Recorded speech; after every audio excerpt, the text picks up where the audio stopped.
Ini adalah kisah menyayat hati tentang seorang gadis sarjana muda yang menaruh mimpi untuk berkarir di negeri orang. Akan tetapi, kebahagiaannya justru dihancurkan oleh serangkaian peristiwa, mulai dari pergrogolan, pengkhianatan, hingga dijebloskan ke dalam penjara dengan tuduhan palsu. Di balik jeruji itulah, ia akhirnya tahu siapa dalang atas semua penderita yang menimpanya. Lalu, bagaimana hidupnya setelah bebas? Mari simak kisah selengkapnya. Adegan diawali dengan aksi penangkapan seorang gadis yang memiliki beberapa lebam di wajahnya. Gadis cantik itu bernama Malini, berusia 22 tahun, berasal dari Palayamkottai. Malini dijerat dengan kasus kepemilikan obat terlarang yang disita dari dalam tasnya. Dan karena tidak ada saksi yang meringankan dakwaan, maka Malini dijebloskan ke dalam penjara para wanita. Diliputi rasa ketakutan yang kian mencekam, Malini seakan pasrah atas nasibnya. Lalu film pun baru dimulai.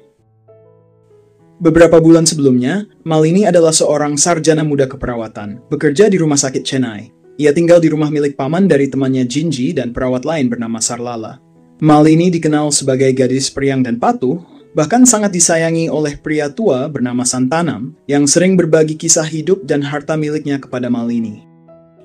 Meski telah bekerja, Malini memiliki impian besar untuk mengadu nasib ke Kanada. Ia pun mengurus dokumen ke kantor imigrasi, dibantu oleh Varun, seorang agen perjalanan. Namun, tanpa disadari Malini saat hendak dari sana, sesuatu yang tak terduga pun terjadi. Ternyata pria itu adalah bosnya Varun, bernama Prakas.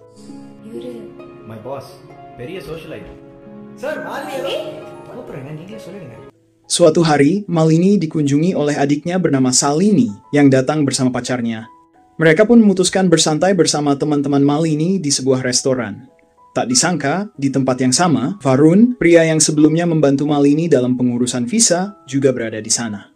Melihat Malini, Varun langsung menghampiri dan meminta nomor teleponnya dengan dalih urusan dokumen. Beberapa hari kemudian, Malini menemui Varun di kantor imigrasi. Wajahnya bersinar bahagia karena semua dokumen telah diverifikasi dan hanya menunggu visanya keluar. Sebagai tanda terima kasih, Malini menawarkan traktiran es krim. Namun, Varun justru mengajaknya ke sebuah klub malam. Malini sempat ragu karena belum sama sekali masuk tempat seperti itu. Tapi demi kelancaran proses visanya, Malini akhirnya menyetujui ajakan tersebut tanpa menyadari bahwa keputusan kecil itu akan mengubah hidupnya selamanya. Halo, நீங்க தான் இங்க வரணும்னு என்ன கூட்டிட்டு வந்தீங்க. என்ன? Sejak saat itu mereka mulai sering bertelepon meskipun hanya untuk saling berbagi kabar. Namun seiring waktu, hubungan mereka semakin dekat dan tumbuhlah benih-benih cinta di antara keduanya. Suatu hari, Varun menelepon Malini dan memintanya untuk bertemu di taman karena ada hal penting yang ingin dibicarakan. Namun saat Malini tiba di sana, Varun justru mengiriminya pesan melalui telepon. Merasa bingung dan geli, Malini menanggapi dengan sedikit menyindir, memecah ketegangan di antara mereka. Tersentil oleh candaan Malini, Varun pun merasa tertantang dan mulai membuka pembicaraan dengan lebih serius. Percakapan mereka pun mengalir, hingga Varun semakin yakin kalau Malini adalah wanita yang selama ini ia cari. Dengan tulus, ia akhirnya menyatakan perasaannya. Namun alih-alih langsung memberi jawaban, Malini justru tersenyum dan berkata, "Nanti aku akan menjawabnya." I love you. I will tell you later. Esok paginya, sebelum berangkat kerja, Malini merasa heran melihat kedua sahabatnya, Jinji dan Sarlala, tampak murung. Ternyata suasana hati mereka berubah. Jinji merasa bersalah karena ia baru saja diterima bekerja di kota lain. Itu artinya Malini dan Sarlala pun harus segera mencari tempat tinggal baru. Namun Malini, dengan sikap dewasa dan tulus, menepis rasa bersalah itu. Ia mengatakan bahwa Jinji juga berhak mengejar impiannya. Lagi pula dalam beberapa hari ke depan visanya akan keluar dan ia akan segera berangkat ke Kanada. Keesokan harinya, Malini dan Varun mulai berdiskusi untuk mencari tempat tinggal sementara sebelum keberangkatannya. Akan tetapi Sarlala justru keberatan dan melarang Malini pergi karena ia curiga Malini dan Varun saling jatuh cinta. Namun Malini tetap teguh pada keputusannya. Ia percaya bahwa Varun akan menunggunya. Dan dari ucapannya itu jelas tergambar bahwa Malini pun mencintainya.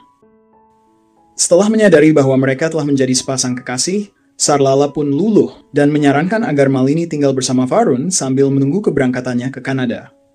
Karena telah merasakan ketulusan cinta dan perhatian Varun yang membuatnya merasa aman, Malini pun menerima saran itu dengan hati terbuka. Okay ஆனா நான் rent pay பண்றேன் for conditions apply. Segera setelah itu, dengan bantuan Varun, Malini mengemas semua barangnya dan pindah tinggal bersama Varun. Malini yang merasakan kebaikan Varun tidak lupa berterima kasih dan berharap yang terbaik untuk kelangsungan hubungan mereka. Esok malam, mereka kedatangan Prakas. Di sana, Prakas meminta pasangan muda itu menghabiskan waktu bersama di luar dan dia bersedia mengantar mereka. Mendengar itu, Varun seakan tak percaya lantaran Prakas adalah bosnya. Selain karena tidak bisa melawan perintah, tetapi juga karena ini merupakan kesempatan bagus, maka dia pun menyetujuinya. Di malam itu, Varun kembali mengajak Malini ke sebuah klub yang pernah mereka kunjungi sewaktu masih berkenalan. Namun setelah itu, situasi seakan tidak bersahabat, karena ada seorang pria terus mengganggu Malini. Geram dengan sikap pria itu, Varun berbohong bahwa ia ingin pergi ke toilet, namun inilah yang terjadi.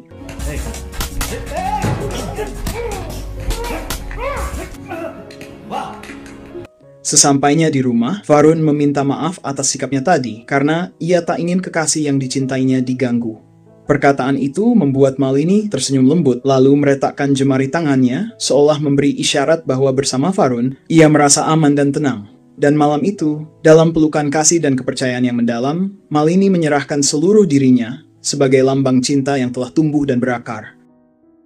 Esok hari sepulang kerja, kegelisahan menyelimuti hati Malini. Bayang-bayang Varun tak jua tampak, kabarnya pun lenyap di telan waktu. Beberapa saat kemudian, Prakas datang, membawa kabar yang mengguncang. Ternyata lelaki yang dilawan Varun semalam, rupanya putra seorang politikus berkuasa. Kini, nyawa Varun dalam ancaman, karena itu ia terpaksa menyembunyikan Varun di rumahnya, sambil menunggu proses negosiasi.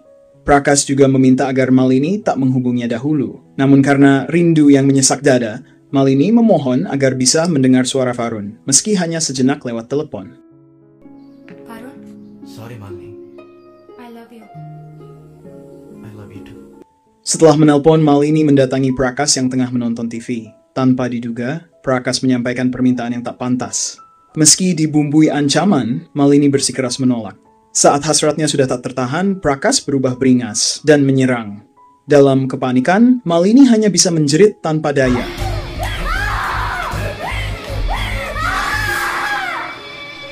Atas kejadian itu, Malini harus dirawat dengan intensif di rumah sakit.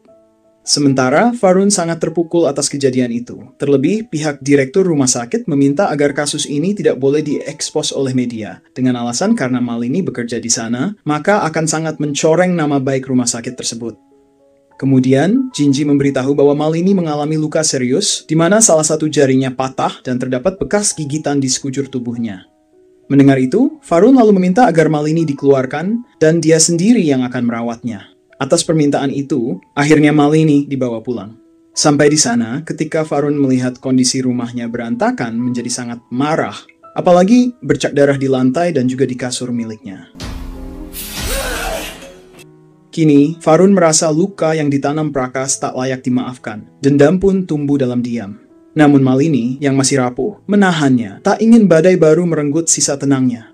Sejak itu, kasih sayang Varun menjadi pelindung bagi jiwa Malini, yang perlahan bangkit dari keterpurukan. Hingga suatu hari, Varun mengirim pesan pada Prakas yang berisi, dia sudah siap. Ternyata, cinta dan perhatian itu hanyalah bayang sandiwara, bagian dari permainan antara Prakas bersama Varun. Malam itu, Varun meninggalkan Malini sendirian di rumah. Tak lama setelahnya, Malini dikejutkan oleh kehadiran Prakas yang tiba-tiba sudah berdiri di hadapannya. Ia muncul tanpa suara, membuat Malini teriak ketakutan. Prakas mencoba menenangkannya sambil menyerahkan setangkai bunga dan berkata bahwa ia datang hanya untuk meminta maaf. Namun Malini merasa ada yang janggal. Ia heran, mengapa Varun membiarkan lelaki itu masuk tanpa memberitahunya terlebih dahulu. Ketegangan meningkat ketika Prakas mulai menunjukkan sikap yang mengancam. Meskipun Malini telah berusaha menghindar, namun situasi berubah mencekam. Dan terjadilah untuk yang kedua kalinya. Setelah kejadian itu, Malini hancur. Ia memutuskan untuk melupakan mimpinya ke Kanada dan berniat membawa Prakas ke jalur hukum. Tapi alih-alih mendukung, Varun justru menyarankan agar kasus itu ditutup karena ia khawatir nama baik mereka akan tercoreng. Keesokan harinya, di luar dugaan, ternyata kedatangan Prakas semalam bukan tanpa alasan. Itu adalah bagian dari kesepakatannya dengan Varun. Namun kali ini, Varun marah karena Prakas bertindak di luar rencana. Prakas membela diri dan berkata bahwa ia hanya menjalankan perintah Varun berdasarkan pesan yang dikirimkan sendiri olehnya.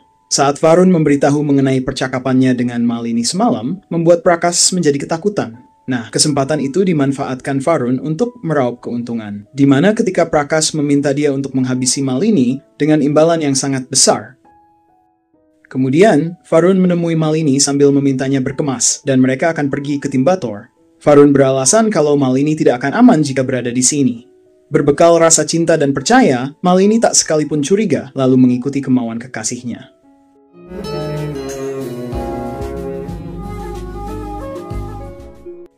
Tiba di sebuah mall, Varun membelikan sebuah gaun indah untuk Malini, lalu memintanya masuk ke kamar pas untuk mencobanya. Dengan senyum manis, ia juga menawarkan diri memegang tas milik Malini, seolah ingin meringankan langkahnya.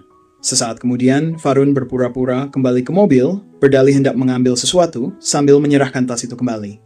Namun tak berselang lama, inilah yang terjadi.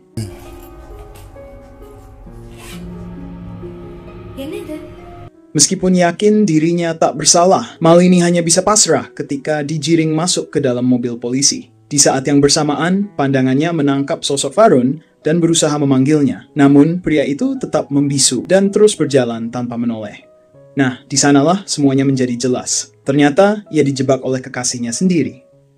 Di balik jeruji penjara, Malini ditempatkan satu sel bersama seorang perempuan hamil bernama Janaki. Ketika Malini mengisahkan penderitaannya, Janaki terlihat murka. Ia berkata bahwa di negeri ini, perempuan selalu menjadi korban dari ketidakadilan yang terus dibiarkan tumbuh. Sementara itu, penjara bukan sekadar ruang tahanan. Di dalamnya, ada dinamika yang lebih tajam dari pisau.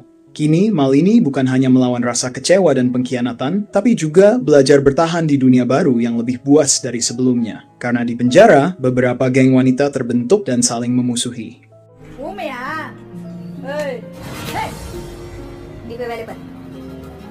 Pada suatu kesempatan, Malini mendapat surat dari Santanam, pria yang dirawat sewaktu di rumah sakit. Surat itu berisi tentang motivasi dan peneguhan, di mana Santanam meminta Malini harus kuat dan jangan pernah menangis meratapi nasibnya. Dia juga berharap ketika bebas, Malini bisa menjadi contoh bagi wanita lain dan juga menjadi wanita mandiri, karena dia telah mewariskan setengah dari kekayaannya untuk Malini.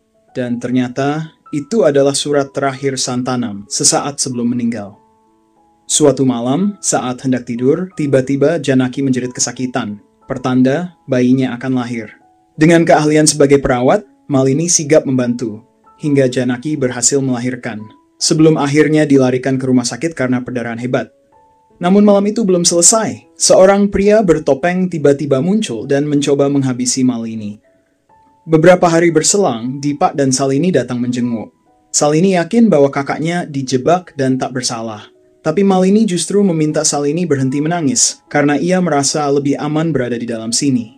Sebelum berpamitan, Malini berpesan pada Dipak untuk menjaga Salini, karena ia tak ingin ada hal buruk menimpa adiknya. Beberapa bulan berlalu, di suatu pagi, semua mereka terkejut saat menemukan mayat di halaman penjara. Melihat itu, Malini yang penasaran lalu bertanya. Lantas, Janaki menjelaskan kalau di malam itu, ketika semua sudah terlelap, dia mendatangi sebuah kamar sel yang selama ini dia curigai. Dan betapa terkejutnya dia ketika tahu bahwa orang itu ternyata pria yang menyamar sebagai wanita. Dengan bantuan seorang teman yang lain, penyusup itu pun mereka habisi. Tak lama berselang, secara kebetulan, tiba-tiba saja ada sebuah panggilan masuk ke handphone orang itu. Dan ternyata, sesuai dengan yang pernah diceritakan Malini, mereka akhirnya mencurigai kalau penyusup tersebut merupakan orang suruhan Prakas. Meskipun masih dalam bayang-bayang kecurigaan, Malini pun bertekad akan bunuh Prakas dan kekasihnya jika dia dinyatakan bebas. Sontak saja, Janaki sangat mendukung, sembari berkata bahwa di dalam setiap wanita ada harimau betina yang akan keluar dan memangsa setiap ketidakadilan. Melalui koneksi yang kuat dengan dunia luar, Janaki membantu membebaskan Malini melalui seorang pengacara yang dikenalnya. Setelah dinyatakan bebas, Malini bersama dengan pengacara tersebut menyusun strategi untuk menjebak Prakas. Hingga di satu malam, ketika Prakash berada di sebuah restoran, tiba-tiba dia didatangi seorang pria. Tak lama berselang, datang juga dua orang wanita, yang salah satunya menggunakan kursi roda. Melihat wanita itu, Prakash langsung terpikat. Ia membisikkan niatnya kepada pria tadi, meminta dikenalkan. Sesaat kemudian, terlihat Prakash bersama wanita yang dia target di dalam mobil menuju ke rumahnya. Namun, sesampai di sana, betapa terkejutnya Prakash ketika melihat beberapa orang sudah berada di rumahnya. Enjoy. Kemudian Prakash yang tak menyangka dirinya telah dijebak, lalu memberontak ketika dia diikat di sebuah kursi. Akan tetapi tak bersenang lama, tiba-tiba datanglah Malini, lalu menghampirinya. Awalnya, Prakash tidak sedikit pun merasa bersalah, apalagi bertanggung jawab ketika Malini dipenjara. Tetapi saat ia mengingat kembali kejadian waktu itu, maka Prakash merengek dan meminta untuk dilepaskan, dengan alasan kalau dia mengidap penyakit insomnia. Namun Malini justru berkata bahwa obat dari penyakit ini adalah kematian. Mendengar itu, Prakash kembali meminta pengampunan. Tetapi Malini yang sudah menaruh dendam sejak awal, lalu meminta mereka memasukkan ular kobra ke dalam kakinya, dan inilah yang terjadi.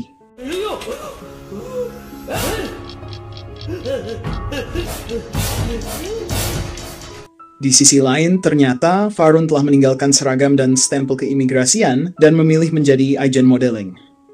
Suatu hari, ketika dalam perjalanan secara tidak sengaja, dia melihat Malini bersama seorang pengacara. Dalam ketakutan, dia langsung menuju ke kantor untuk menelepon Prakash. Tetapi selama itu, panggilannya selalu dialihkan. Kecemasan pun mendesak, maka ia kirimkan pesan suara, sebuah harapan terakhir untuk menyampaikan berita. Namun tanpa dia ketahui, handphone Prakash ada di tangan Malini. Nah, dari sinilah potongan-potongan kebenaran yang selama ini tersembunyi mulai terungkap. Dengan kecerdikan dan tekad membara, Malini merancang siasat untuk bisa bertemu Varun dengan berpura-pura melamar menjadi seorang model. Ketika Varun mengantar seorang wanita, ia pun dibuat tak percaya saat melihat Malini sedang diwawancarai. Seakan ingin memastikan kebenaran dari pandangan sekilas yang mengusik pikirannya, Varun pun meminta salah seorang staf kepercayaannya untuk segera mengatur pertemuan pribadi dengan Malini. Pada malam yang dijanjikan, Malini datang ke kediaman Varun. Dia tampak berbeda, berbalut selembar kain yang menutupi kepalanya dan mengenakan kacamata riben gelap yang menyembunyikan tatapan matanya. Langkahnya tetap tenang, seolah tak gentar berada di sarang masa lalunya. Terlebih ketika Varun mengajak untuk menikmati minuman bersamanya. Karena terpengaruh alkohol, Varun pun tidak memikirkan lagi soal apa yang telah dia lakukan dan merasa hubungan mereka tetap baik-baik saja. Esok hari, ketika sadar dari tidur lelapnya, tanpa Varun ketahui kalau dirinya sudah diikat di tempat tidur.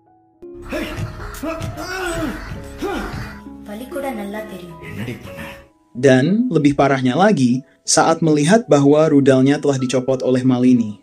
Ternyata semalam, Malini mencampuri sesuatu ke dalam gelas anggur yang membuat Varun tidak sadarkan diri. Nah, di sanalah Malini mengungkapkan semua kebenaran yang terjadi pada dirinya dan juga soal kematian Prakash. Karena itu, dia pun berkata, inilah hukuman yang tepat bagi seorang pengkhianat sepertimu. Lalu ia pergi meninggalkan Varun dalam kesengsaraan.